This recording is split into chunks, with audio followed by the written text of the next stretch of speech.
वालेकुम dear student, this is Wadood Khan और आज हम डिस्कस करेंगे कुछ आइडियम्स एंड फ्रेजेस जो कि हम एवरीडे लाइफ में सुनते भी हैं और उसको इस्तेमाल भी करते हैं। तो मैं ऐसे ही कुछ आइडियम्स एंड फ्रेजेस को आज डिस्कस करूंगा कि आप उसको अपनी लैंग्वेज में एवरीडे लैंग्वेज में कैसे इस्तेमाल कर सकते हैं।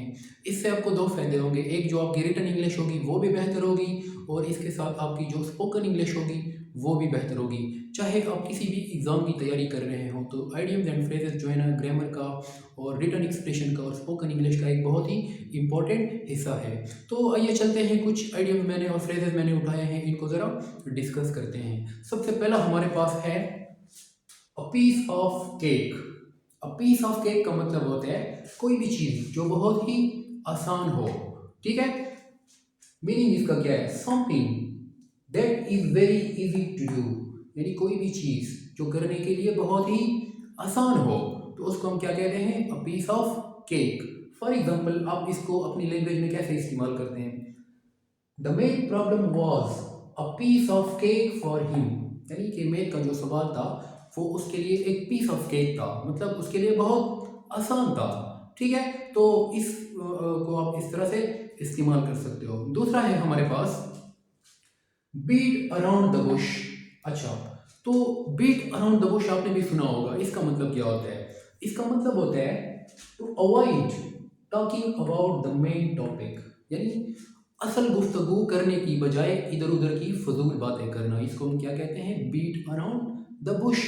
यानी अगर आप किसी से कहते हो कि इधर उधर की बातें छोड़ो और मेन टॉपिक पे आ जाओ, don't beat around the bush and come to the main point, ठीक है। आप इसको अपनी लैंग्वेज में कैसे इस्तेमाल करते हो? बीट अराउंड द बुश को आप ऐसे इस्तेमाल कर सकते हो, stop beating around the bush and tell me what happened to you, यानी कि इधर उधर की बातें छोड़ो, मुझे ये बताओ कि आपको क्या हुआ था पिछली रात, या आपके साथ क्या हुआ था, ठीक है। तो इसी तरह आप इसको इस्तेमाल कर सकते हो।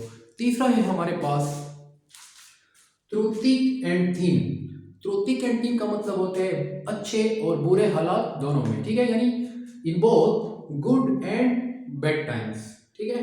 थ्रू थिक एंड थिन का मतलब होता है अच्छे और बुरे हालात में, ठीक है। आप इसको अपनी लैंग्वेज में कैसे इस्तेमाल कर सकते हैं? ठीक है, आप ऐसे इस्तेमाल कर सकते हैं, true friends stand by you through thick and thin, यानी कि जो सच्चे दोस्त होते हैं वो अच्छे हालात और बुरे हालात दोनों में आपका साथ देते हैं, ठीक है। तो आप इसको इस तरह अपनी लैंग्वेज में इस्तेमाल कर सकते हो। चौथा हमारे पास है आउट ऑफ वुड्स।